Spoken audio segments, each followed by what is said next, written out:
Hey guys, it's Sarah from Rocky Hedge Farm, and we are deep in the process of remodeling our kitchen here in our double wide. So if you're new, the pictures that you're currently seeing with the blue countertops are what we had when we moved into our home.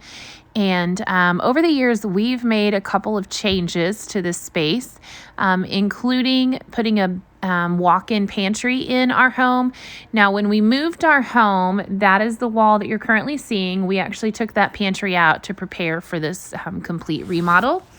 And so that's what we've been up to, but these are just a few photos of what it looked like when we bought it and when we started. And so the past week or so, we've been removing all of the sheetrock off the walls. Now, my oldest son is a huge help in all of this process. And he jumped in and he started taking down a lot of the sheetrock on that wall that he's working on. Now, that wall was very easy to remove the sheetrock on because when we did the pantry, we put that up. And so we just basically had to find the screws, and then that just pulled right off. However, it's not always that easy to remove the sheetrock in these homes. So in this part where you can tell we've taken off the wall boards that were original to the home on those pink studs, you can tell that it leaves behind a little bit of the wall board, and there's nails and staples at different times. The only way that we can really find to take this off the best is just a chisel and a hammer, and you just have to keep working at it until you can get it all removed. So as we were opening up this space, my husband and I had kind of had the thought for a while to make my laundry room bigger, because that doorway right there opens almost straight into the washer and dryer area. And there's just not enough space in there to really work. So we have removed the wall between not only the kitchen and the laundry room, but also the laundry room and the master closet, which you can see right there. And so in the future, we're going to be rearranging that, and I'll be getting a new laundry room, and then it'll be fun to show you guys the process down the road, because we're actually going to be taking the master closet out of there in order to remodel our bathroom, which is just on the other side of that wall. But anyway, more to come on that. So in this photo clip here, you can see my son is removing the central heat and air unit from our house. It's not worked properly for a while, and the previous tenants had actually allowed it to leak onto the floor. And that's what caused the soft spots that you could see there in the floor.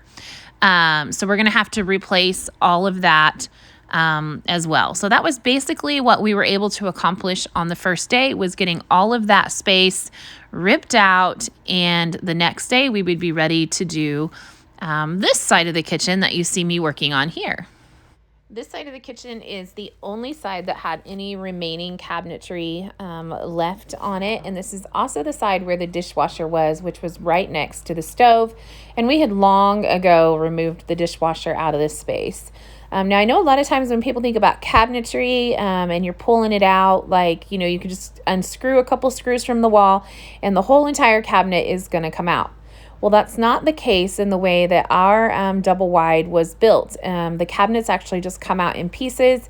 They're put together as the home is being built. So you can kind of tell there that everything just comes out in a couple of different pieces, although there I was able to get a larger piece. And again, my son wasn't able to get the door off the other day, so he was able to do that on day 2. And that's actually an old door from an old farmhouse, but we're going to be replacing it to do more of a shaker style door, and I'll be sharing that in the future as well. Overall, the cabinets were extremely easy to get out of this space. Again, there was some water damage underneath the kitchen sink. We had known about that, but these cabinets are just like wood chips pressed. I think they call that MDF. And so the water had basically ruined that cabinet, and it just kind of fell apart on the bottom, which made it really easy to remove. Now, one thing that I did not want to get rid of just yet was my kitchen sink. So we cut the countertop off on the sides and then used 2x4s to brace the sink so that I can still use that. With our family, we do a lot of cooking and a lot of cleaning, and so that will be the very last piece that leaves the kitchen. That way I can still clean all of our dishes every day, and I still have a space to cook, and that's why you can see that the stove is still in this space as well. So if you followed along and watched the last video about our plan for this space, then you'll know that the current kitchen window is actually going to stay there, but we're going to be adding one kitchen window on either side, and that's just going to allow a lot more natural light into this space, and that's something that I really look forward to. So basically, this was a very easy tear out. There wasn't anything super complicated. And again, I explained to you guys why we left the kitchen sink there. And my son did have to go in and screw those 2x4s in so that the sink was held up. So I'm so excited just to watch the space transform. We actually do have our kitchen cabinets. And if you follow me on Instagram, you probably have already seen a sneak peek of those. We are assembling them. They are from Lily Ann Cabinets, and I'll share the blog post below because I do have a discount code for you guys if you're interested in ordering cabinets for your own home, where you can actually save 5% off of your cabinetry as well. So I just want to say thank you guys so much for following along in this process. This is something that I've just waited so long for, and to see it transform has just been a dream. It doesn't come without a lot of hard work, especially doing it ourselves in order to save money. I know that kitchen remodels can be very costly, but we are very much doing this whole entire process on a budget. And so I'll be sharing the cost breakdown with you guys at the end and kind of share what this is costing us. And I just try to do that for you guys so that people can realize that you can make over a home or you can make over a space on a budget.